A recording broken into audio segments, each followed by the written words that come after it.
Welcome back to Perfectly Average Golf and another comprehensive golf course review. In our first review, we split our piece on Conisty Falls into two parts, but today I'm trying something different. We're traveling across the border to upstate South Carolina with a hidden course that I've heard a lot of talk about, and I wanted to kind of see if the recommendations were worth it.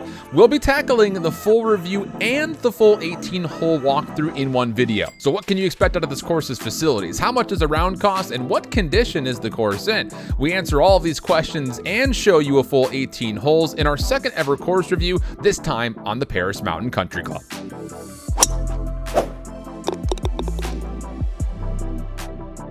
Found just north of Travelers Rest, South Carolina, this hidden course brings the appeal and escape of the mountains in a convenient location to those in the upstate South Carolina or Greenville area.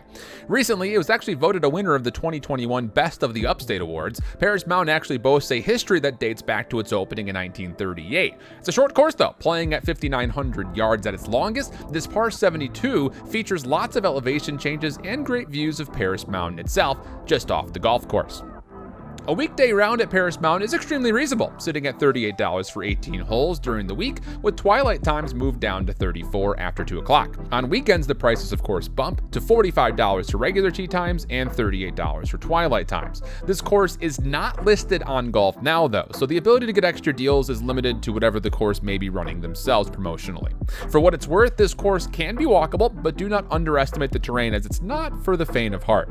At its longest, Paris Mountain is actually a really, and I mean really, short course. Only tipping out at 5,900 yards, this course rates very easy compared to others around it. Just 69.5, meaning that a scratch golfer should expect to shoot almost 3 under par, with a slope at 129, which is actually right around the average number for US courses. At the Reds, the course plays at a minuscule 4,600 yards with a very simple 63.7 rating and 111 slope. A lot of the ease in this course undoubtedly comes from its par 5s, which feel like forced par 5s more than actual par 5s, seeing as the longest hole only plays 479 yards. Before your round starts, there is the ability to utilize a driving range and a putting green for a warm-up, but unfortunately the facility is severely neglected, especially the driving range, which really only has space to begin with for 3 to 4 golfers at a time. The grass hitting area honestly makes it barely even worth taking the swings, as there really isn't even remotely serviceable ground anywhere on the range when I was there. The putting green is in better condition and runs pretty accurately with the greens in the course, but does not really have that much area to play around with chips if you're looking to get a feel for your wedges before your round. With all of the pre-setup out of the way, let's get into the round itself and see what an 18-hole shot-by-shot walkthrough looks like from the tips here at Paris Mountain. Paris Mountain will waste no time getting you on to its signature hole, mostly characterized by an island green. This is a par 5 small dog leg to the right that only plays 465 from the back, so it means it is absolutely gettable in 2, but the biggest thing about this opening tee shot is you cannot afford to be blocked out by the trees on the right. So as you see the kind of the cart path over towards the left-hand side and that little collection of trees beyond it, that's got to be your target aiming line. That was mine. It just kind of bled on me a little bit to the right, but luckily we put enough distance on this driver to only leave the smaller tree to cover. So a 200-yard shot, we put this one absolutely perfectly over the tree and dead center middle of the green. I will say, even though this hole is gettable in 2, getting on in 3 will still give you a really good look and a chance at scoring on this hole, as the green is very much so flatter than it looks, as you kind of saw by that putt right there. So birdie for the first as we get into number 2. And the second is many of par 4s that are absolutely gettable or maybe even drivable. 280 from the longest tee box, but I will say with the high elevation of this green, it will kind of go about 30 to 50 yards longer than is actually advertised. I wanted to kind of attack this course today, knowing it was short and that there were some par 4s that could be gettable with drivers, so I took out the D-stick, but I would say if you don't feel confident in your accuracy, there's no need to pull out driver here. A high iron is perfectly acceptable to get on in 2 to what is actually a very small green that has a lot of slope to it, so we bled this birdie putt in, and we're starting off with a very solid 2 under.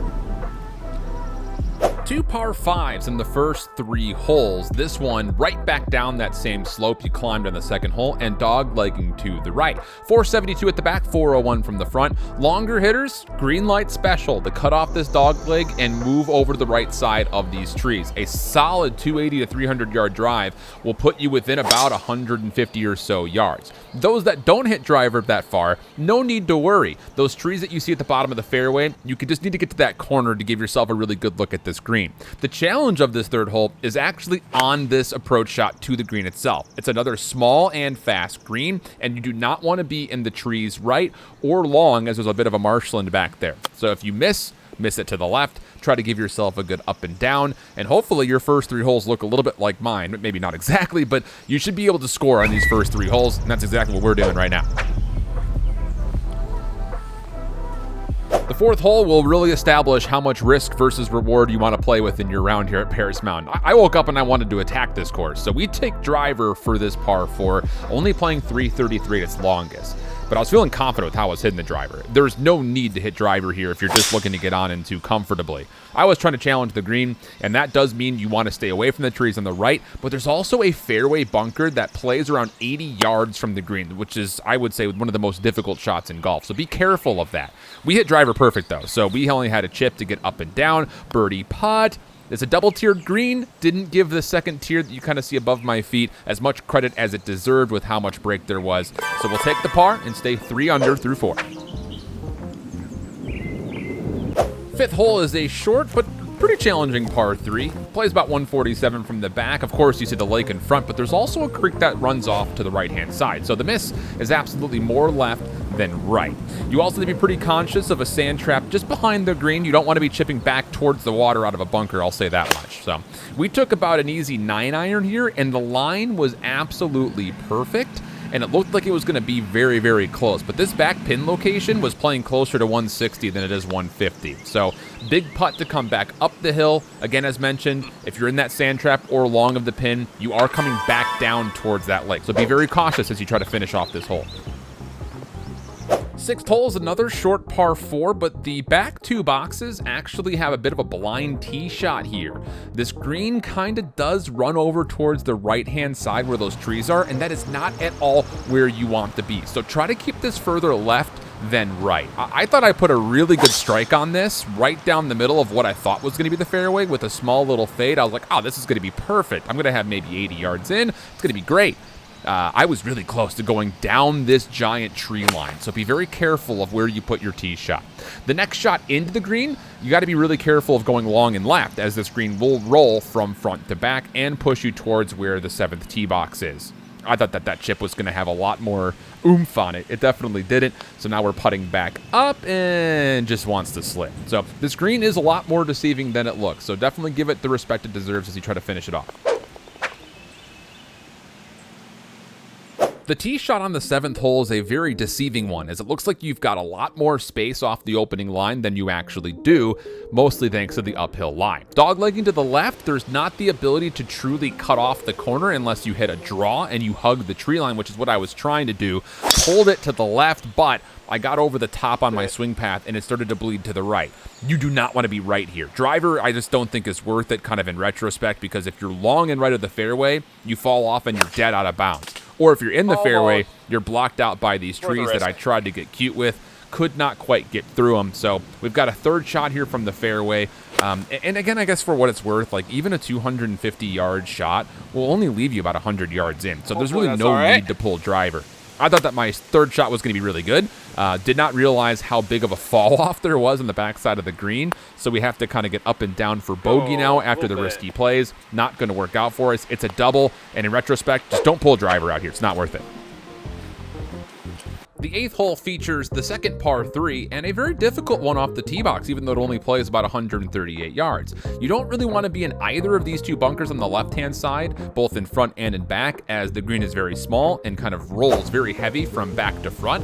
But on the right-hand side, there's kind of a big gully leading for difficult up and down. So this is going to sound stupid, but you just want to get something in the middle of the green, honestly speaking. So this one was a little bit left for me personally, and you can kind of see like how difficult this green does look trying to get up and down through it. I just kind of put this one just short of the green, hoping it would roll down, and boy, did it. But keep your eye on where the mountain is located in relation to this green, because it looks like it's more offset than it actually is. Bogey here again for me. Hole number 9 on the card. Looks like you have another decision to make. 337 from the back. Do you want to go for driver? I would not suggest it. And at this point, I kind of have learned my lesson that, you know, in play is better than trying to flirt with extra distance. You've got a bunker to the left of the green and a couple of big trees over to the right, kind of guarding this green from driver. So I learned my lesson, just took 4 hybrid. Anything within about 200 yards off the tee box will leave you about 100 yards or so in. So that was about a 215-yard shot for me, leaving me about 115 yards in, and you can kind of see that big bunker. It's a huge lip, so again, I just don't think driver is worth it. We got on in 2, big birdie look, felt good about the line and the putt, just kind of snuck past us. So this is another one of those holes that you can definitely score on before you get to the turn. Hole number 10. It's a par 4 playing 361, and I'll be the first one to tell you that I did not play this hole the way that I think most people should. The fairway has a slant left to right through that kind of tree line that you see, so the miss is left. The entire setup of this hole goes from left to right. I was already in the mindset of, okay, this course, as much as it is attackable, doesn't need to be attacked, and I hit a very bad 3-wood because of it. There is a creek that runs up the entire right side of this hole as well. So kind of like we mentioned, with everything slanting from left to right and also some danger right, just keep everything to the left. I'll be the first one to tell you, as mentioned, that I should have taken driver here. I think everyone should take driver here. Just get yourself up there and get close. A 260-yard drive from the back will only leave you 100 in. And with the forgiving fairway on the left-hand side, there's really no reason to hold back. So I didn't play this hole very well. I would have loved to have had another crack at it. And, well, I got punished for it. Birdie should be in play here, or at least par. It's a very scoreable hole. The 11th is the longest of the par 3s on the course, playing 199, we'll call 200 from the back. This was actually a front pin location for me, so I decided to hit about a 180-yard shot, got 6-iron in hand. There's a couple of small bunkers off to the right. I wouldn't necessarily say that they're going to punish you too much if you find them, because this green is quite wide. But I will say, I think just generally, as much as the distance will terrify you, it's really not that difficult of a par 3. So put yourself in a good position off the tee box. Obviously, center green would be ideal. And then hopefully you'll find a way to kind of read this green, which really doesn't have too much break in it. I just put myself in a really weird spot here, kind of coming back down the green. So par should be fine for most. It really is just down to will you hit a good tee shot here. The 12th hole is an uphill dogleg to the left, par 5, first one we've seen in a minute, and it can play as long as about 500 yards depending on where the pin is from the back side. Definitely do not want to be right here, as the forest will make it for a difficult second shot, and you've got the safety of a fairway over to the left. So drawing with something towards the left side of the fairway would be ideal. Once again, I'm trying to do that, but I come over the top, hit a bit of a slice. We did stay in, if only just barely. And I will say, kind of approaching this green, be careful of going long here. I didn't really play this hole all that well, but once you see it, when we get up to the green, there's not a lot of space on the back side of this. So our third shot after the top 5-wood we just hit leaves us 75 yards. I felt really solid about the way that I made contact with the ball here. I'm like, oh, that's going to be so close. And then I get up there and realize, ooh, I didn't really actually have as much space as I thought. I'm actually on the back of the fringe here. A couple of steps back from where I'm positioned. Well, you're off the backside very, very quickly. A lot of break here. Be very cautious trying to get the speed and the read for the break, as this is a very, very tricky green. 13 is the #1 handicapped hole on the course, and a lot of it is because of the distance, but as we start to get deeper and deeper up this fairway, the landing space gets very, very tight.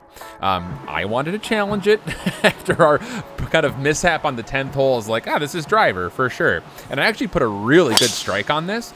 I thought this was going to be absolutely perfect. It ended up being a little bit too far left, just due to the fact that this fairway does bottleneck very, very quickly. 75 yards in. This is a difficult green as it's a little bit descended. There's a little bit of some caution when it comes to a bunker and some water deep. I almost got hit by a ball here, and it kind of made me lose track of where my pitch shot was. And you can see how much slope is in this green. It's all from front to back. So as much as the first shot feels challenging, the green is also very, very challenging as well. Make sure you get a solid read on this, whether you're putting or chipping, before you step up to the ball. again, this course is very short, so we've got ourselves a 460 par 5. Made more difficult because the green is covered and tucked deep over towards the right-hand side, guarded by trees all over the place. So the first shot, driver is in play. This is reachable in 2, by the way, but you're going to need to hit something around 250 plus to have a really good look at this. I hit this drive absolutely perfect. The more left you are, the better your angle is getting to this green. I once again pulled this, but did not come over the top this time. So we've got 133 yards in. These trees are guarding the majority of this green, though, so I had to hit a bit of a fadey pitching wedge, and my goodness, the conversion is so good. Along the cart path, for what it's worth, there is a bit of a creek kind of running with it, so just kind of be cautious as far as how far right you're taking stuff. And then this green, you would want to be underneath the hole as much as humanly possible, and underneath also means front of the green, because you kind of saw it there. I hit a good putt, but it rolled really quickly. Still saved bird, back to +4. 15, another difficult one. Handicap number 3, you've got a creek that splits this fairway. Driver, I still felt good with, just because getting to that creek, it's about 290 yards or so. So I was just saying, let's just go ahead and hit driver, get something close to the creek, give ourselves an opportunity to get on in 2 quickly. And I hit this really hard, but I did kind of pull it with a bit of a draw. So the good news is you've got the neighboring fairway to play off of, which we did. And there's a look kind of at where that creek is, and then what your second shot looks like. Be careful when you approach this green, as everything kind of falls to the left, and there is a bit of trouble deep left of this green. So you want to stay a little bit towards the right-hand side, if at all possible. We had a bit of a helping hit off the tree, kind of helped us towards the left, up and down opportunity to try to get there for par. And once again, this green, you can't really see it off the camera angle, but you saw it there. This green pushes all the way back towards that's hole number 1's green. So just be really cautious and make sure you get a really solid read on where this green is falling off to. Otherwise, you'll make putts like I just made. That's tough. After a difficult stretch, you get graced by a very short par 3. The card reads as 115, but the slope and elevation will have it playing probably close to about a club longer than whatever your 115 club is, or whatever you're teeing off of, I guess I should say. The bunker on the front left-hand side is a difficult one, it looks like, to get out of, so I would say just don't go there if at all possible. And it looks like, just based off of how this green is set up, missing towards the right is better than missing towards the left. A beautiful view of Paris Mountain itself from the top of this green. Everything will fall kind of down towards the hole and the slope. So definitely try to leave this in front of the pin to get yourself an uphill putt. Takes you a while to go from the first signature hole on Paris Mountain to get to the second, but number 17, I would say, is definitely it, as Paris Mountain itself is actually the backdrop for this hole. Lake in front of the green, it's a par 4 playing 322 downhill, so big hitters, driver is an option. I wanted to keep it safe, just wanted to make sure that we got a good look at this hole. And 4 hybrid was the call, hitting about a 200-yard shot. It actually left me right in front of that right side bunker. I did try to hit driver for funsies afterwards, and I may have been about pin high, but I pushed it off to the right. There's just so much trouble around the green with a bunker left, water right. You would have to be really, really accurate with driver to get there in 1. But if you are somebody that hits about 290 plus, I think you definitely can get there.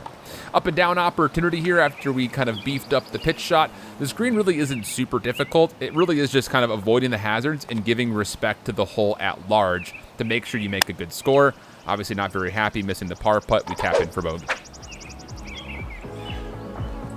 And number 18, par 4, playing at its most 346 to finish.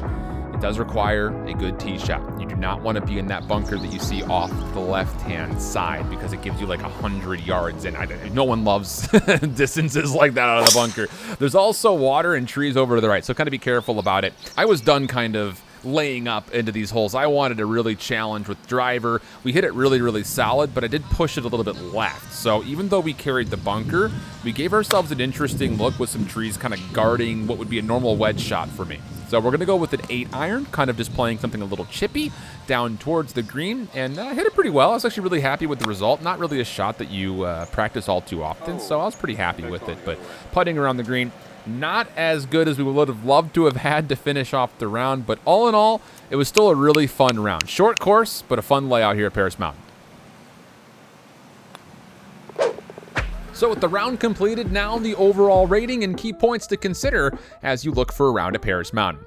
Overall, the course is just in okay condition. Fairways are largely well repaired and cut, greens have some problem spots but generally run smooth, and the tee boxes, although they could use some extra attention, are fine enough. Like most courses around the $30 price point, the trim around the fairways is by far in the worst condition and provide a very inconsistent experience with untidy lengths and some spots that are barren with dirt or rocks.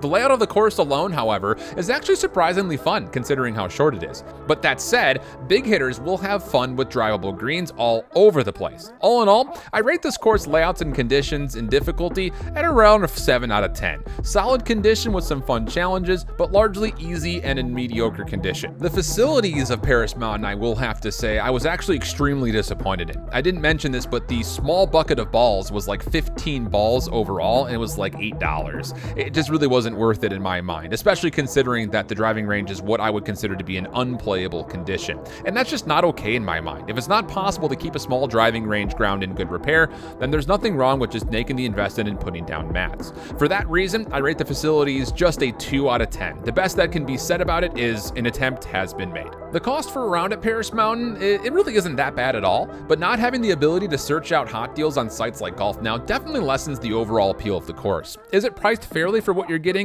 Sure, I'd be privy to saying that, I suppose, but is there an appeal in its cost conditions value like a course like Honesty or any of the other wide variety of options in the area? No, I wouldn't say that I feel obligated to mention that by any means. Overall, the cost conditions value rating gets a solid 5 out of 10 for me.